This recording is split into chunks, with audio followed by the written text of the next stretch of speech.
Venturing around wild space can be dangerous for a ship, so having a spaceport with cheap parts is vital. So let's delve into Hurricane Halvor's real cheap Spacedock from Ed Greenwood's 1990 AD&D module, Lost Ships. You can place this large asteroid junkyard anywhere and can fly through wild space because it, in a tunnel deep within the rock, houses two Sarphardin. Sarphardin, or Watcher, have a body of a huge snake with a dragon-like reptilian head. This chaotic good creature are curious and whimsical in nature and can use any helm just by touching it. They require little air and can tolerate a wide variety of atmospheres, breathing fouled atmospheres as if they were clean, and deadly air as if it was merely foul. When spelljamming, they typically slow down and skim planetary atmospheres from time to time. If one is acting as the spelljamming figurehead of the ship, it will be considerate enough to choose an atmosphere breathable for the people on board. They eat minerals, gems, and refined metals, such as coin, and will always want to be paid to the effect of a rescue, a spelljam, a ship, or aid somebody in battle. Sarphardin prefer to bargain first, perform, then get payment in full.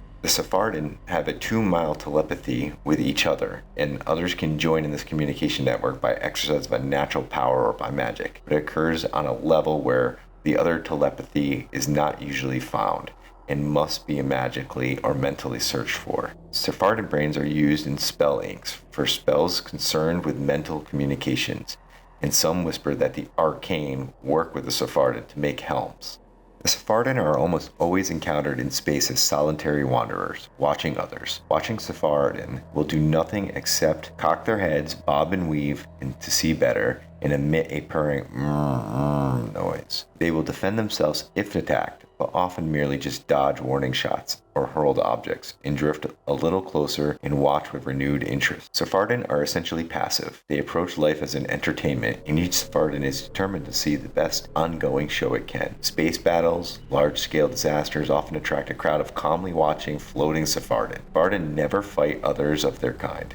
They cannot be concerned or coerced or duped into doing so. Even illusions or magical controls will be shattered if they attempt to do so. They are also bisexual and give birth to tiny, soft-scaled young, mating when child rearing take place in well-hidden enclaves in the jungle, in obscured worlds, or in deep caverns, in rogue planets, and drifting in little-traveled areas of the flow. Sarphardin in these places will hide from and avoid intruders, using the magic to escape if necessary. All Sarphardin are family, that is, to all the members of its single clan, to which all Sarphardin are intensely loyal. Sarphardin have in the past pretended to be willing to provide others of their kind to Nyogi or Ithilid slavers, but invariably slavers who plan to seize the bargaining Sarphardin as well have found themselves maneuvered into an ambush by an elven armada, or the midst of beholder flotilla. Of all races of space, elvenkind have the closest dealing with Sarphardin. Dwarves, gnomes, humans are regarded as less trustworthy, but better, particularly the latter two races, at providing Sarphardin with entertainment. There are always a dozen or so Sarphardin lurking around. When they grow leery of an area, or when Halvor asks, they simply tow the asteroid somewhere else, aided by a hidden major helm crewed by the Shields. The Sarphardin defend the Spacedock against attack, as they are fond of Halvor and not too thrilled with most of his customers. The mysterious thing about Halvor's place is that it seems to move from time to time. The 3 crowns of void have been stuffed into rock crevices around and deep within the asteroid, ensuring a rich, clean atmosphere. The crown of void is a plain metal circlet that functions continuously and automatically and need not be worn or displayed openly. It magically creates a continually regenerated breathable atmosphere about itself, identical to the air about the maker at the time the crown is enchanted. The extent of the atmosphere created varies from 10 feet to 90 feet, centered on the crown. In space, this item can be used to keep a drifting individual alive indefinitely,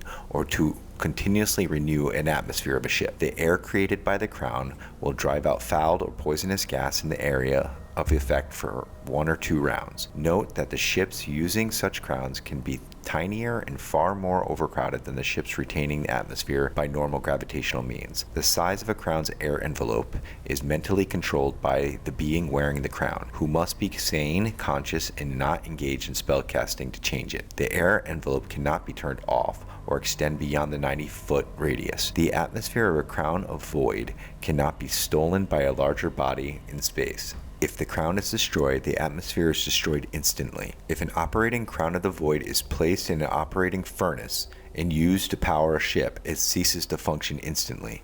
The crown of void should not be confused with the crown of stars. These items are very difficult to make. The few mages who know how to make such crowns usually lack some very rare ingredients necessary for crafting. Hint, hint, quest here. Halvor himself leads an energetic and is well armed. A band of 6 gnome ship repairmen, all skilled armorers and carpenters, are under his employ. The Spacedock charges outrageously high fees, but Halvor and his friends do good work, and most of their clients are in no position to balk at their deals. They fence stolen, seized, and salvaged goods, and can sell helms, locators, and passage devices and star charts, old ships, of whatnot, to all the beleaguered PCs. The Arcanes show up from time to time and demand that Halvor sell them certain items. He is wise enough to agree, and so they leave him alone. If a captain can't afford Halvor's rates, ground repairs and cheap repairs are easier, but can't nurse everything. He can often swap it for a crude, space-worn old hulk that Halvor has fixed up. Detailing just what can be found or done in Halvor's mountains of junk could be an impossible task. Instead, decide what the Spacedock's facilities can and can't do in case-by-case basis. You use weapons of all sorts, all space weapons, and everything listed under the weapons guides. He buys any chunk of ships